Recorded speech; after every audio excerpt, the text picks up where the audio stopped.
Welcome, everyone. My name is Khalil Shariff. I'm the Chief Executive Officer of Aga Khan Foundation Canada, and it is an absolute delight to welcome you all here for this important conversation on how COVID-19 is transforming lives here at home and indeed around the world. Let me start by acknowledging the Indigenous lands that we are on. We have people who are joining us today from across the country, hundreds of you, and all of us relate to the Indigenous history of this country. I am sitting here in Ottawa, just meters away from the place where the three rivers meet, where the Algonquin people of this part of the country came together for centuries in a spirit and a tradition of exchange, the exchange of relationships, of goods and services, and of course, of ideas. And that tradition of the exchange of ideas, of dialogue in the spirit of mutual learning and connection is the tradition that we're going to continue on in this virtual way here today. We are all engulfed with the COVID situation. It is the unmistakable reality of our time, and it is putting us in a moment of an entirely common humanity, because this is a crisis that is affecting every part of the world at the same time. Today, we're going to have a conversation amongst the three of us. I'm going to say a few words about the work of the Aga Khan Development Network in Africa and Asia, and how we are both trying to understand and respond to the way that COVID is changing lives around the world. We have the great privilege of John Stackhouse, Senior Vice President in the Office of the CEO of RBC, who's been doing a lot of thinking about the way in which COVID is transforming lives in a very consequential ways, and maybe in some permanent ways for us all. And Leila Keshavjee, the founder of Happy Pops and an extraordinary example of Canadian entrepreneurship, who's going to be with us talking a little bit about how COVID has transformed her life here at home as a great example of how people in our own backyards are grappling and even pivoting to respond to the situation that COVID has confronted us with. So we've got a great lineup today for all of you. And before I go any further, I would love to introduce a great friend of Aga Khan Foundation Canada, Sabrina Ismail, who is from RBC. Sabrina and RBC have been extraordinary supporters for many, many years of AKFC, especially of our World Partnership Golf and our World Partnership Walk, both of which we are not able to do this year because of the COVID situation. So I'm really delighted that Sabrina has reached out and helped us arrange all of this. And I'd like to invite now Sabrina to say a few words on behalf of RBC. Sabrina. Well, thank you so much, Khalil, and hello, everyone. I'm speaking to you from Vancouver, where it's my honor to bring greetings on behalf of my colleagues at RBC Royal Bank, who joined us today from across Canada and around the world. This moment is really a vision becoming reality due to the extraordinary efforts from the talented team at Aga Khan Foundation Canada over the past few months. So thank you, Nancy, Catherine, Jennifer, and Shaheen. I'd also like to thank our very own Carmen Stossel at RBC, I'm so proud to share that every July for the past several years, colleagues and I look forward to joining our clients at the World Partnership Golf Tournament, held here in Vancouver, where RBC is the premier sponsor. So when we were notified that this year's tournament would be canceled due to COVID-19, we knew this would be a setback to the fundraising efforts that the tournament provides on an annual basis. And so certainly heartbreaking to hear, given that this year's tournament would also have been a celebration of AKF's 40th anniversary. And so with the incredible support of Martin Thibodeau, our regional president for British Columbia, we transitioned our sponsorship of this tournament in Vancouver into this exciting event we're bringing to you today. And I know Martin is listening in on his mobile device as he gets ready to board a flight to Montreal. So even though we are apart, we are certainly here together in spirit to honor AKFC and the 3-decade-long relationship that RBC has enjoyed. We've met and worked with an inspiring group of human beings who show incredible dedication to alleviating global poverty. That work is more relevant than ever as COVID has laid bare the challenges that our most vulnerable communities are facing. So it's with deep gratitude that we congratulate you, Khalil, and AKFC for 40 years of fighting inequalities, for 40 years of giving a hand up to some of the poorest and most isolated communities in Asia and Africa, for 40 years of commitment to creating a better quality of life and hope for a better future for those who live on less than $2.50 a day, which is nearly half of the world's population. And so for 40 years of engaging Canadians, inspiring us to exercise our global citizenship and help build strong, healthy, and inclusive communities where everyone has the opportunity to reach their full potential. So for all of this incredible work over the past 40 years, I'm thrilled to let you know that RBC support through this virtual event will total $40,000. Happy 40th anniversary, and thank you, Khalil, and the team at AKFC.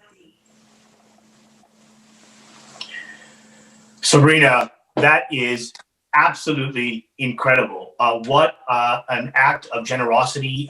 Please accept my personal thanks to you, Sabrina, to Martin, to the entire leadership team and all the staff and employees at RBC, and indeed even your clients, for the contribution you're making today to this work. You're absolutely right that the needs today are as great as they have ever been.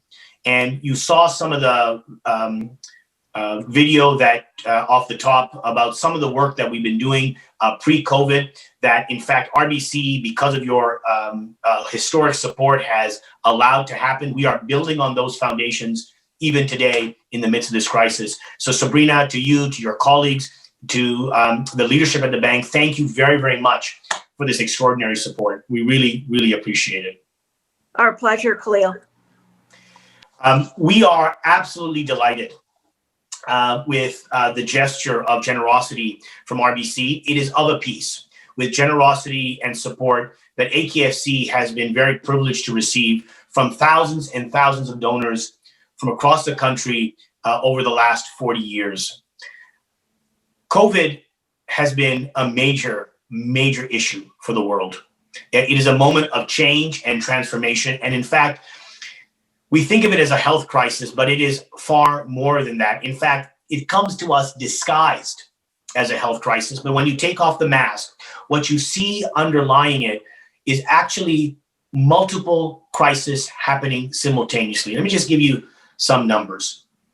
Today, September 18th, 2020, there are 875 million children who have been affected because their education has been interrupted. That's down from 1 billion at the height of the crisis, but today still 875 million learners, which is fully half of enrolled students around the world, their education has been affected by the COVID crisis. There are still more than 50 countries, some very large ones, where schools are still closed across the country. So we have a major education crisis on our hands. There are 150 million more people because of COVID who have been thrown into acute food insecurity. They do not have a way to feed their families today and even into the foreseeable future because of the COVID crisis. And after 22 years of steady declines in the number of people in the world who are suffering from acute poverty, in 2020, because of COVID, we will see an increase of 100 million people who are confronting extreme and acute poverty. And as in all crises, the gender dimensions of this crisis are staggering. The COVID has not been gender neutral. We've seen it here at home as we've seen it abroad. Women by far have borne the vast majority of unexpected and unpaid caregiving duties, either at home with young children or with elders. It turns out that 70% of all health workers and first responders in the world are women, and they have been at the front line of dealing with the crisis and most at risk of being infected as a result of COVID. And of course, we have heard many trends of an increase in gender-based violence as a result of the isolation associated with COVID. So this has been not only a health crisis. Behind the veneer of the health crisis, as serious as that has been on its own, has been an education crisis, a food crisis, a crisis of increasing poverty and economic challenge, and indeed a gender crisis. So COVID has transformed lives for the worse in many ways for the vast majority of humanity.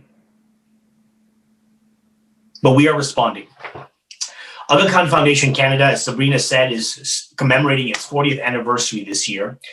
We are a global development agency that has been committed to working with Canadians to dealing with the root causes of poverty in some of the most marginalized parts of Africa and Asia, working carefully and collaboratively with communities to help them with livelihoods, work on education, both access and quality, healthcare, looking at issues of agricultural productivity, building strong civil society institutions that can carry forward the work of development on the terms of the beneficiaries themselves, and building strong institutions. We're part of a global network of development institutions called the Aga Khan Development Network, running schools and health centers, universities, microfinance institutions, disaster preparedness and resilience support programs, cultural programs, and even work in the commercial private sector to create jobs. All of these things have been a hallmark of our work for the 4 decades that AKF has had the great honor of working with Canadians. But COVID has been a challenge for us as well. We have had to pivot. The entire Aga Khan Development Network institutional system has made responding to COVID its principal priority over the last several months. And let me just give you an example of how we're dealing with it. There have been 3 pillars to our response. Pillar 1 has been prevention. As you know, even here, preventing infection and slowing the spread of the virus is the single most important thing that we can do as communities to protect ourselves. And so we've been working hard to get the word out, to make sure communities, even in the most remote rural areas, know what COVID is and know the simple things they need to do to protect themselves, their families, and their communities. This has not always been easy. We've done everything from distributing literally paper flyers or using loudspeakers in the mountain valleys of Chitral. And the Aga Khan University also created an app that has detailed contextual information in local languages that the developing world can use, including self-assessment checks. We've had street murals and public art used in Kenya. We've been using the network of community health workers, some of whom you saw in the video at the top of this program, who've been going out and working with communities to make sure everyone knows that no one is marginalized from the most important weapon we have in the face of the crisis, and that is knowledge, awareness, information. And so that's been our first big priority. We have reached millions of people with those messages and helped, we hope, protect them and their families. Number two, we've prepared the healthcare system in every country where we are present. Our own Aga Khan Development Network institutions, as well as the government institution. We've had to purchase PPE. We've had to go and procure testing equipment. We know from the news, even in Canada, how difficult it is to get the testing equipment we need. We've been able to get testing equipment, PPE, ventilators. We've been training health staff, creating new facilities, changing facilities because the infection requires a certain kind of physical infrastructure, and of course, working with governments and communities to make sure people know where to go and what to do if they get ill. This has been massively important work. We are so grateful to all the frontline healthcare workers across the communities in Africa and Asia where we have been working, who have put themselves at risk, who have deployed all the knowledge and skill that they have built over the years and brought it to the service of the people they're seeking to serve. It's been very inspiring. Just a few weeks ago, we heard the story of a man in Chitral, Pakistan, in the remote mountainous areas of northern Pakistan, who was 103 years old and contracted the virus, was able to make his way to a special facility that the Aga Khan Health Service had created to manage and treat COVID patients in that part of Chitral, and he survived. He clearly had a very special constitution as a 103-year-old, but the fact that he was able to access timely, appropriate care when he needed it is a tribute to the extraordinary work of the healthcare workers, managers, leaders, and supporters around the world who allowed that to happen. So that's our second pillar, which has been dealing with the healthcare needs of those who have been infected. And the third pillar has been managing the economic and social fallout of COVID. We have had a massive humanitarian operation. People have lost their incomes. They've lost food security. They've lost access to shelter and medication. We've been reaching as many people as we can with that urgent humanitarian support. We've been working on education. It is not acceptable that hundreds of millions of kids are not able to access an education. We've been doing lots of work on what it looks like to do catch up from home, even if you're in a small village with very, very little, few resources, working with teachers, how they can adapt their teaching to distance learning, and doing all kinds of things on technology to make sure that even the most marginalized communities have access to some kind of educational continuity during this period. And of course, we've been working on livelihoods. Agriculture is a big, big driver of food security and incomes in many parts of the developing world. But agricultural supply chains have collapsed in many parts of the world as a result of COVID. And we've been working very, very hard to make sure not only now, but for the next agricultural season, people have the support they need to be able to grow the food for them, the communities, and indeed for their economies and their countries. There is much, much, much work to be done. And we are pivoting on an ongoing basis to understand the needs and to respond as quickly as we can to the challenges that our communities are facing. So COVID is a global crisis that's required global responses. I've told you some of the grassroots work we are doing in Africa and Asia, enabled in part by the extraordinary support from institutions like RBC and many other institutions and donors in this part of the world. What I'd like to do now is bring John Stackhouse in. John, as you know, has an extraordinary career in journalism and is one of the great public intellectuals of our country. Over the last several years, he's been applying his very considerable intellectual skills to helping think about the future of the Canadian economy and where it is headed and what we need to be worried about and what we need to be attending to as a country to be able to play the appropriate part in the world we need to play, not only as a powerful economic engine, but as a real leader. John has done some work on COVID and how it's transforming life here and in the economy. And I wanted to ask John now to spend a few minutes laying out some of his thinking for us. John. Great. Good afternoon, everyone. Thank you, Khalil. I hope you can hear me. I should do a mic test first just to make sure everything's at least audible. Khalil, during that very generous introduction, I kind of wished your mic was not working. That was, well, John, we can hear you, but we can't quite see you yet. Some overstatements there. Yeah, I'm just wondering what's wrong with the video there. Working on that now. There you go. Okay. So there we were. As we work on that, let me just say, first of all, congratulations genuinely to the whole community on 40 remarkable years. And it's such a privilege for me to be involved in the work that you're doing and support it in a very small way. But it's always inspiring to be with Khalil and his team. Thank you to the whole AKFC group and organization for pulling this off. Also want to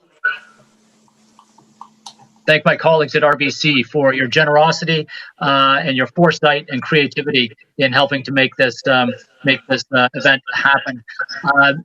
You are all trailblazers, and that may seem hard to believe at this point in time, but I shared this message with a group of McGill University students who I spoke with last night. So I'm just trying to get the video working here. We may have to forego that. Yeah. So as I mentioned to some McGill students last night, you are trailblazers. For them, I said, you have just done this week. We've had universities running for 500 years.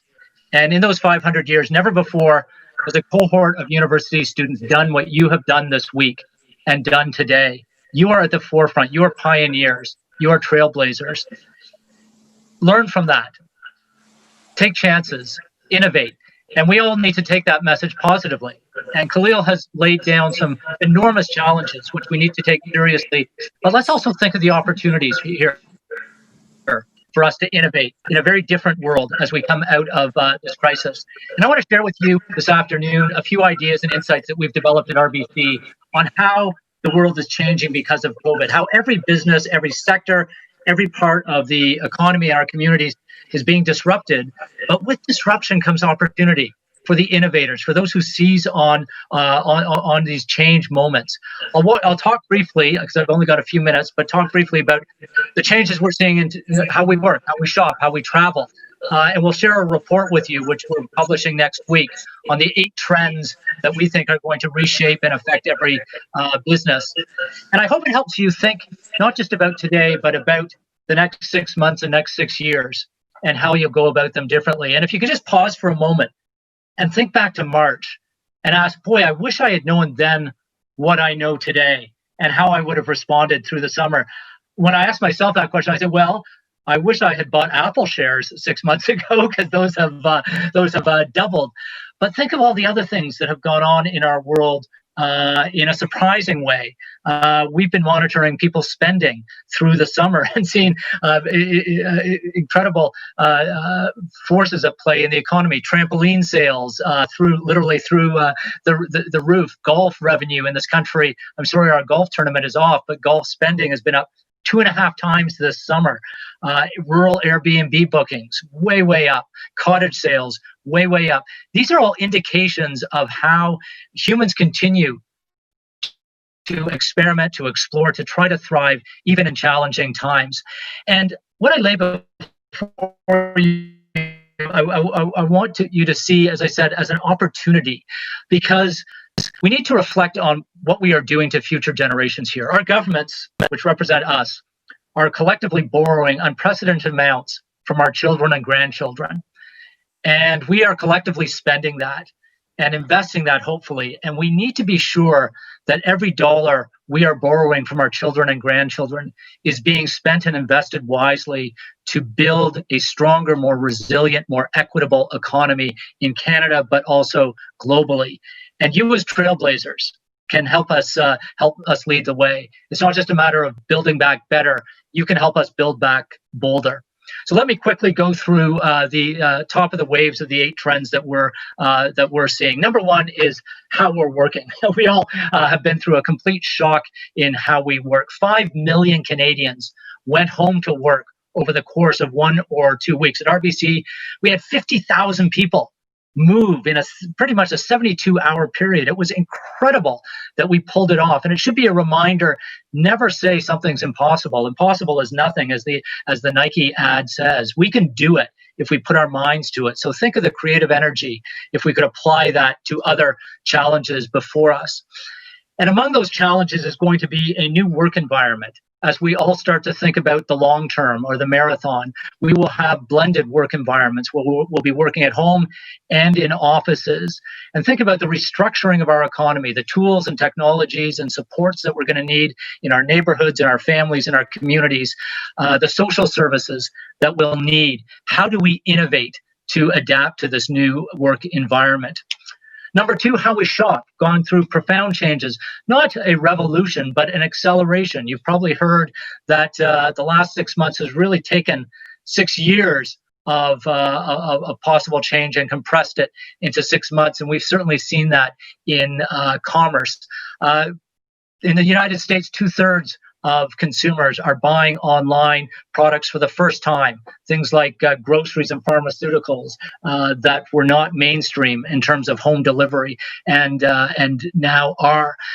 And here's one of the surprising things we're seeing in the summer months: people are actually spending more, not less. We thought in a recession people would hold back, but Canadians spent 3% more in July than in the previous year, and they're spending on things like golf, as I said, on lotteries, on professional sports, on online gaming in a very big way. But let's be mindful that humans want to engage, even commercially, but we're engaging in very, very different ways.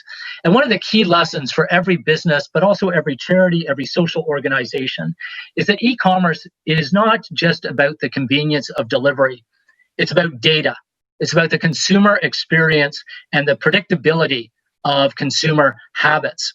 And if you are not using this new universe of e-commerce to understand through data your community, be it your consumers, your donors, your students, your neighbors, you are missing an enormous opportunity to revolutionize the way you interact with those communities. Equally, if you're not doing it, be sure someone else is. And it may be one of those global platforms that has access to the same data. It may be one of your rivals or an insurgent who wants to move into your space. So enormous opportunities. If you don't seize on them, others are.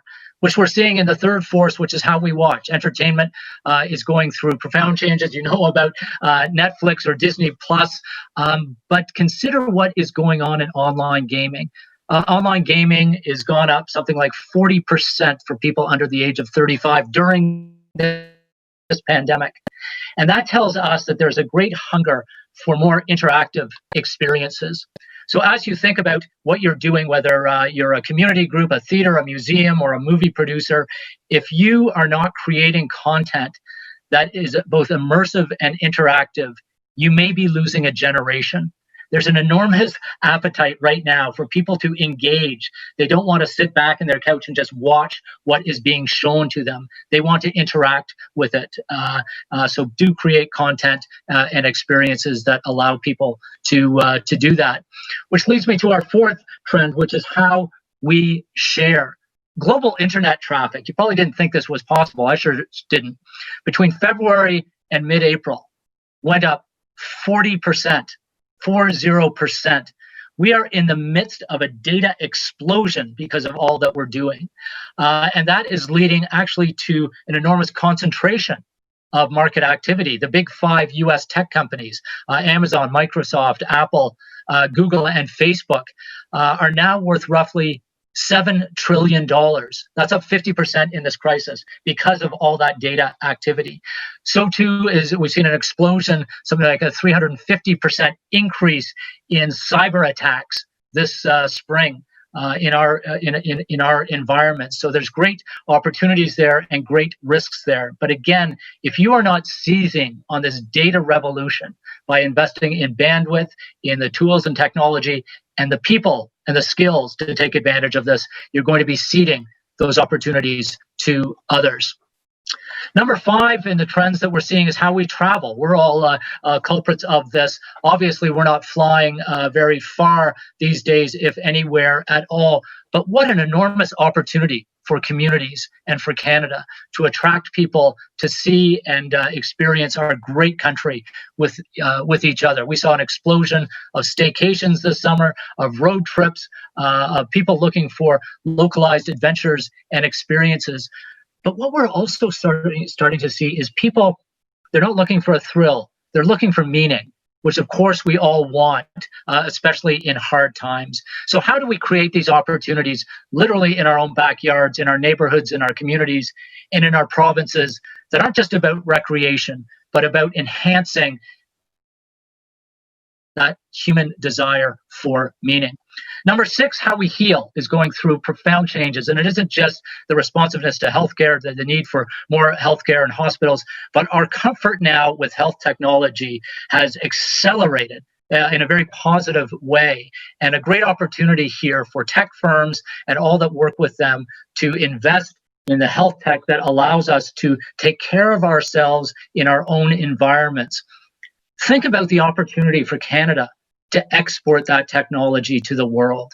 If we can develop the next generation of home care, of home health technology, and then start to scale that in a great, safe way, and then export that to the world, think of the contribution that it will make to other societies. We see the same opportunity here in our 7th trend, which is how we learn. Everyone who's connected with a student or is a student here knows about that revolution. Of course, we're going to see a lot more online learning. We're going to see a lot more ed tech. And I deal a lot with universities and colleges that kind of want to go back to the old way. There's no going back. There's no going back because students are getting very comfortable, like those McGill students I talked to yesterday. They're going to lead us and lead educators to a new place. And if we seize on that, if we invest in that, what can we develop in our country for the next generation of education that we can then share with the world to give more democratic access, more affordable access to great world-class education? If Canada can't do that, I don't know who can. But that takes me to our last trend, which is a bit of a sobering challenge that all of those other trends, which I speak of positively, up against, which is how we trade and really how we interact with the world. Borders are going up, not down. Most of us have spent most of our adult lives watching borders go down. We are now going to see over the next many years, unfortunately, borders go up. We are seeing this with trade. We are seeing more restrictions on trade. We're seeing fights between whether it's the US and China or the US and Canada or even within trading blocs. Some of this is driven by good. We all want to support local producers, local businesses, and support our communities. But we really have to be mindful of the unintended, although maybe in some cases is intended, consequences of fracturing the world at a time when the world needs to come together. So let me wrap up with that point and maybe a final observation, that this is a profound moment of disruption. And if you are old enough to have lived through and remember previous crises over the decades, you probably look back and wish maybe you had done things differently. Maybe you had seized on opportunities. Maybe you wish you had avoided pitfalls or warned others of those pitfalls. And please pause for a moment to think about the profound changes that we're in the midst of. And what are the trails that you can blaze coming out of this crisis, not just for yourself or for your business, but to take us all to a much better place. So thank you again, Khalil, and to my friends at AKFC for including this platform with us at RBC.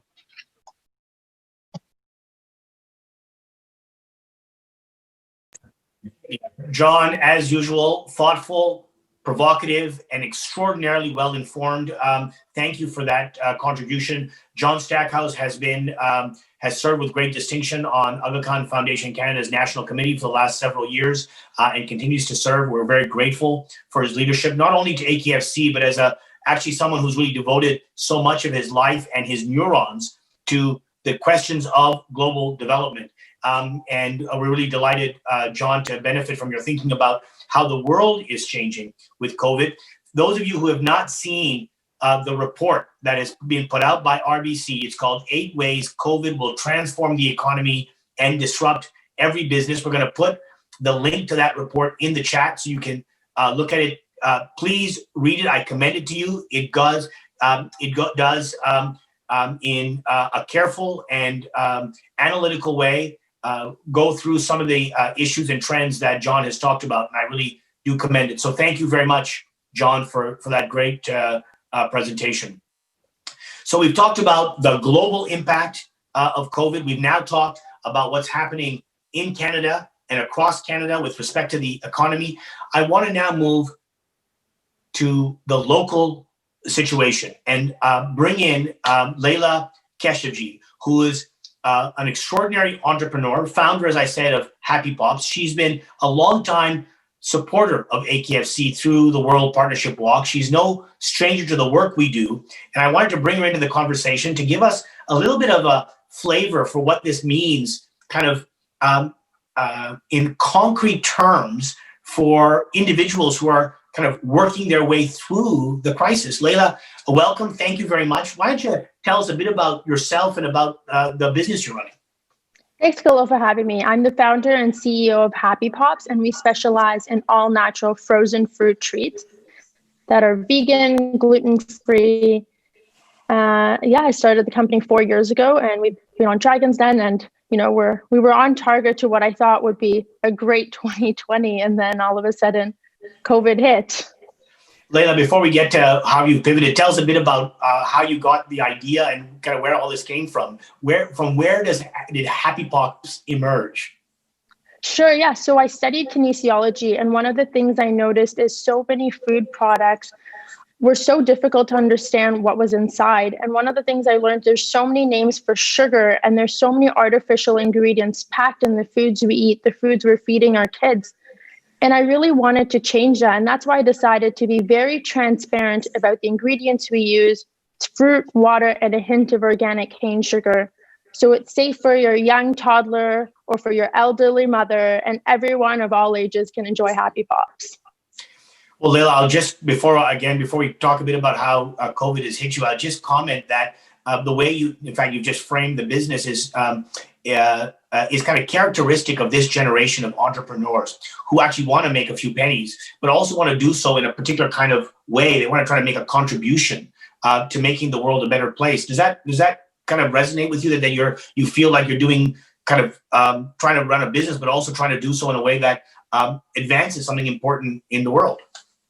Definitely. We've tried to stay true to that, even with different fad diets and different things, and even just the way we do things, and being involved with the walk. And on that note, it was the weekend of the walk is actually our anniversary, so it's always a very special weekend for us. And it was very different this year because not only did we not have any other events, but we didn't have this walk to look forward to, and we've had a presence at the Toronto Walk. So on that note, on behalf of Happy Pops, I would like to make a $5,000 donation to the AKFC efforts, and hopefully encourage others to help us, and together we can make a huge difference.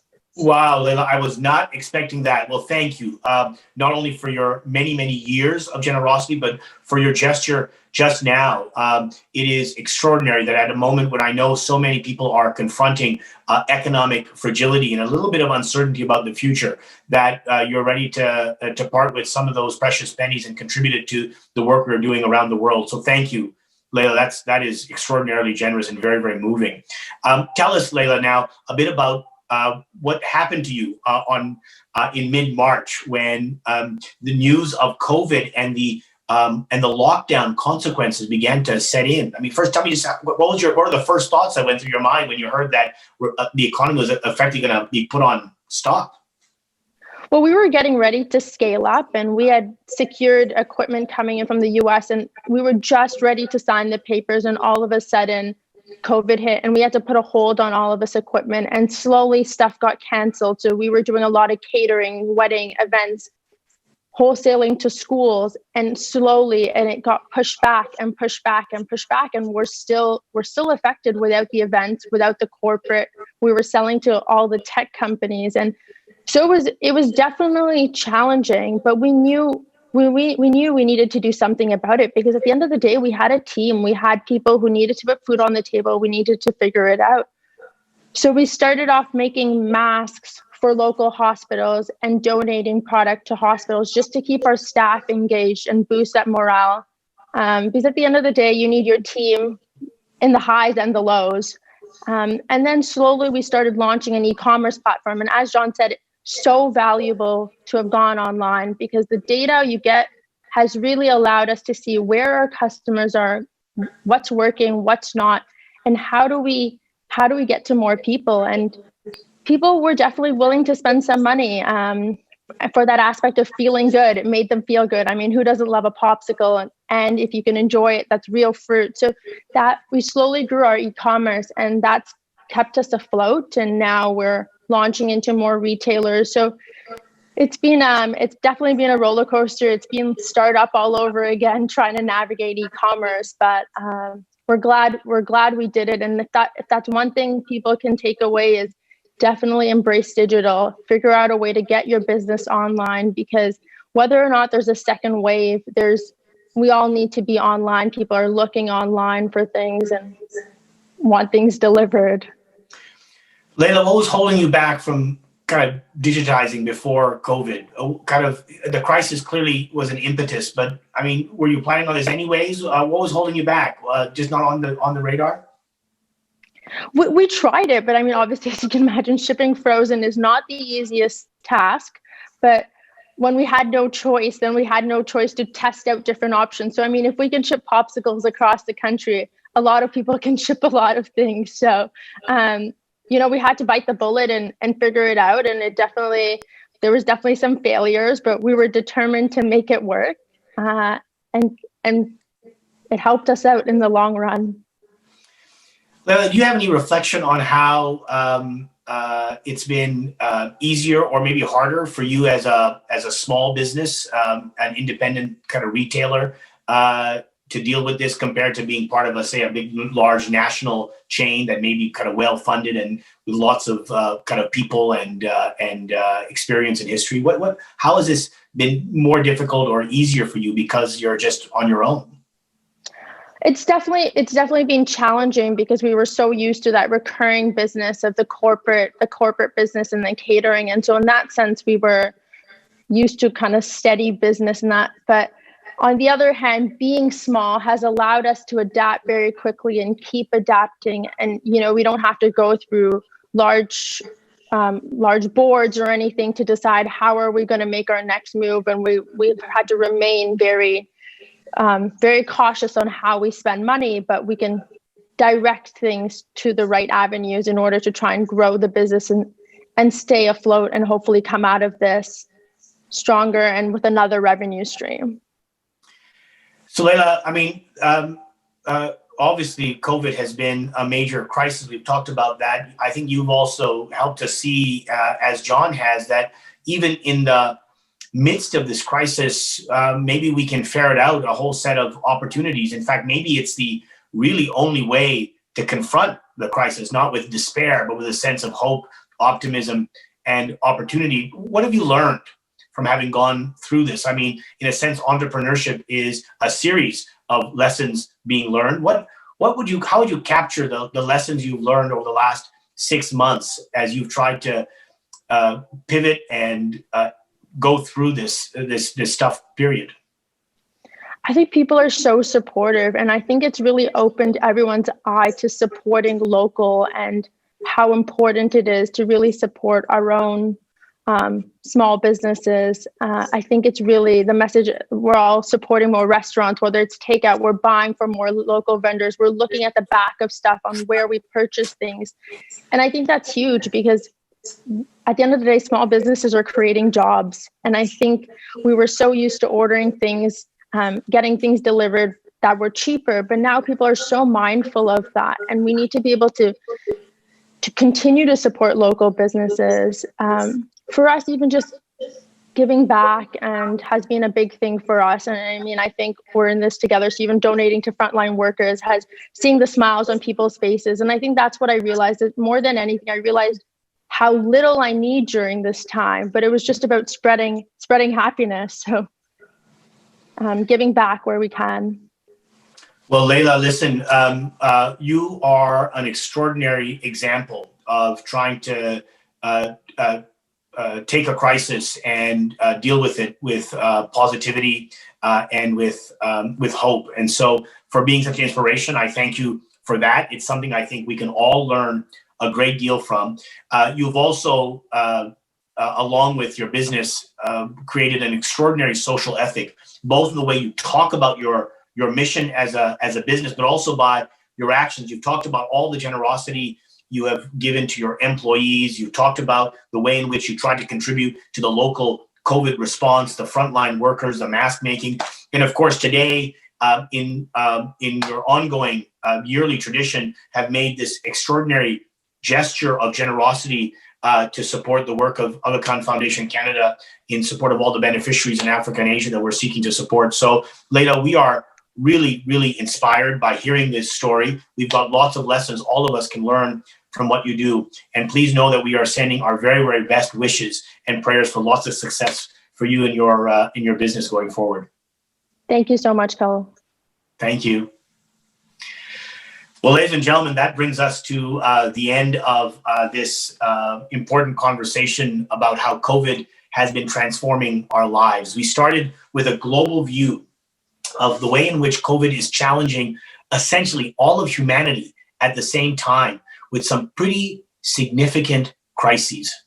But then we've also talked about the opportunities. We've talked about how in the midst of this crisis, we might identify those trends, those resources in the economy and in society that we might be able to build upon. And then we've seen this particular example of Leila as an example of an entrepreneur, as an example of a citizen who has pivoted into the crisis and tried to make the best of it, and in fact, might even come out of it stronger.